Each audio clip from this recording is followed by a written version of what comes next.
সন্তান দেখতে ভিনগ্রহের প্রাণীর মতো, তাই তাকে বুকের দুধ খাওয়াতেও রাজি হচ্ছেন না মা।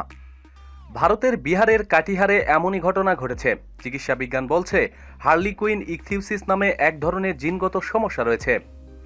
বিরল এই সমস্যার কারণে ত্বক দেখে মনে হতে পারে প্লাস্টিকের তৈরি, কারো বা ত্বক ফেটে যায়, কারো আবার অঙ্গ বিকৃতিও ঘটে। সোমবার রাতে ওই শিশুপুত্র জন্ম দেন 4 সন্তানের জননী খালিদা বেগম। তার বয়স 35 বছর। সন্তানকে প্রথমবার দেখেই চমকে যান ওই মা। ছোট্ট মাথা, বিস্ফোরিত দুটি চোখ, ত্বক যেন প্লাস্টিকের প্রলেপ লাগানো। ছেলেকে প্রথমবার দেখেই ঘাবড়ে যান মা। সন্তানকে সরিয়ে নিয়ে যেতে বলেন তিনি।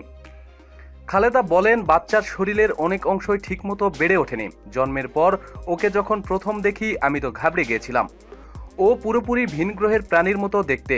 আমার খুব কষ্ট লেগেছিল দেখেই নার্সকে বলি ওকে সরিয়ে নিয়ে যান।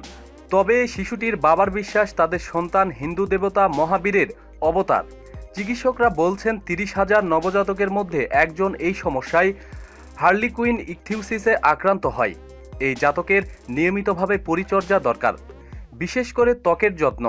1984 সালে নুসরিত নীলি শাহিন নামে এক শিশুকন্যার জন্ম হয়েছিল। রেকর্ড বলছে হার্লিকুইন ইকথিউসিস আক্রান্ত প্রথম শিশু শাহিনী। 2016 সাল পর্যন্ত পাওয়ার খবরে ভালো আছেন তিনি। 2016 সালে নাগপুরে এমনই এক শিশুর জন্ম হয়েছিল, যা ভারতে প্রথম। তবে 2 দিনের বেশি বাঁচানো যায়নি তাকে। প্রতিদিন সব খবরাখবরের জন্য সাথেই থাকুন এবং সাবস্ক্রাইব করুন। ধন্যবাদ।